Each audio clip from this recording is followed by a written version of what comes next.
نبی علیہ السلام دعا کئی طائف په مقوانی چې واپس شو، اے الله پاکا تاسو دا چې امت طرف ته راولې غلم، دا چې امت طرف ته راولې غلم چې هغه زما سره دا حالت کو زې په وینه کې لږ پټ کړم، زما بدني زری زری کو مکان باندې، اے الله پاکا د چې امت طرف ته راولې غلې الله رب العالمین عرش ورلقې د نبی علیہ السلام په وینا اسمانونه ورلقې او سکندر کې جبرئیل علیہ السلام او فرشتي راوړل د اسمان نه. جبرئیل علیہ السلام نبی علیہ السلام ته فرمایي طائف نه چې کله نبی علیہ السلام را واپس شو پلار باندې خلکو چې کوم نه پکانو باندې وښتلو او نبی علیہ السلام دومره مکان باندې ولګېدو چې د نبی علیہ السلام باندې مبارک د ویلو چې نو هغه دغه شوي نبی علیہ السلام په قدم خورو نبی علیہ السلام په پانو کې باغ اشلف د چې نو هغه کېدو د وینو د وجنه په یو بازار او دوه بازار باندې د بدن د وینې نه ورتيږي ډېر وشتره نبی علیہ السلام نړۍ روینه لاړه. نبی علیہ السلام دی وشو حضرت زید رضی الله تعالی عنہ غلام وسره زید رضی الله تعالی عنہ غلام نبی علیہ السلام په باندې کو منډي وਹੀ د خلکو نه نبی علیہ السلام یو طرف ته کو خوش کړه سو په نظر باندې سورې ناراضي د یو دشمن باغ ته ورغله. حضرت زید رضی الله عنه کوم دشمن؟ هغه دشمن چې په جنگ بدر کې د مشرکین د طرف نه چیف او د مشرکین د طرف نه مشر او د هغه چیف کمانډر وو هغه دشمن عتبه بن ربیع داغه باغ د انګورو باغ هغه ته ورننه ول بل زینو د پټیدو کله نبی له صلوات و سلام د انګور د زینې لاندې واچو نبی له صلوات و سلام په وینو کې لطفت کله چې دشمن ولید عتبه بن ربیع په پکار چې حمله وکړه ځکه چې هغه د جناب محمد رسول الله صلی الله علیه وسلم په ختمول کې هر قسم حربي استعمال کړی وي دغه ته مقاومت نبی له صلوات و سلام ختم کړي لیکن نه د دشمن په تر اسرا داغه بستر کې اوخ راغلي او فرمایل اے د طائف خلکو تاسو د جناب محمد رسول الله صلی الله علیه وسلم تاسو په هغه بولونو کې لپټ کو تاسو دا هغه سره کوم کارنامې وکړلې وای جوړل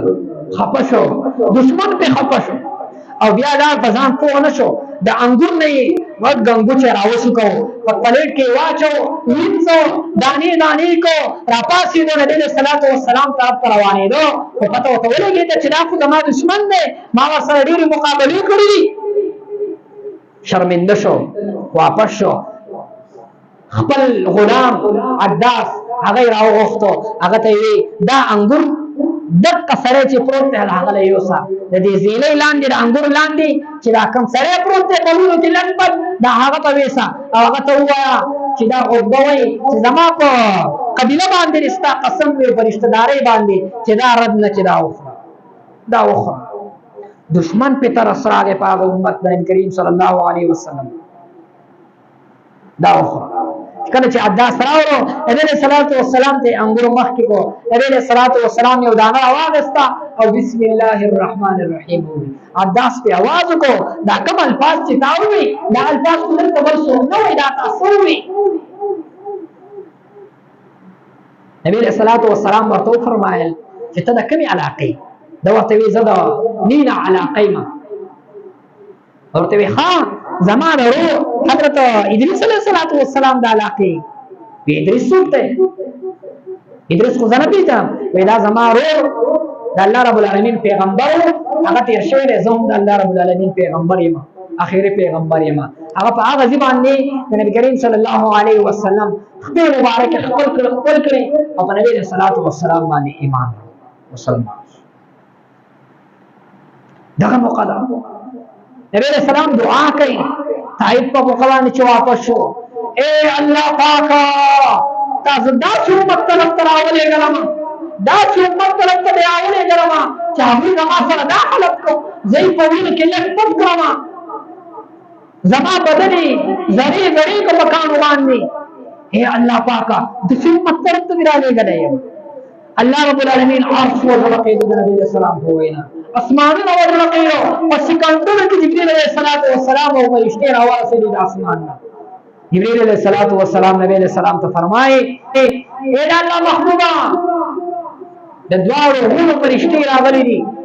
او نور فرشتے راغلی دی اللہ رب العالمین فرمائے چې دې فرشتے ته اړه وکړه په یو سکند کې بلا د طائف خلک په دوانو غونو په منځ کې چقنیا کې تصریف د خولې نه اره وباسه بس دا به ختم دي نبی علیہ السلام فرمائے نا انما بعثت رحمتا زو رحمت و مهربان را لګلې شم د الله رب العالمین له طرفنا زو رحیم و رحمت للعالمین را لګلې شم کدو ایمان را نوړي د دې په نسل او په خاندان کې د خلک داسې پیدا شي چې هغوی به ایمان راوړي او مسلمانان بشي دغلته د انتقام او د بدلی وخت نبی علیہ الصلوۃ والسلام یو आवाज کړی چې جبرئیل ما باندې ډېر گزارونه وکړل په ویل کې لټپټ کړما ته یې فرشتي ته خپل عذاب په الله راولا سکند بنول کېدل او ټول طائف والا په دوار ورونه کې چپیا کړو نا ذخیره نکو انما بعثت رحمه ز رحمت للعالمین را لګل شي خیر نه هغه امت هغه پیغمبر نبی علیہ الصلوۃ والسلام د امت لپاره دا کارنامې کړې دومره قرباني ورکړې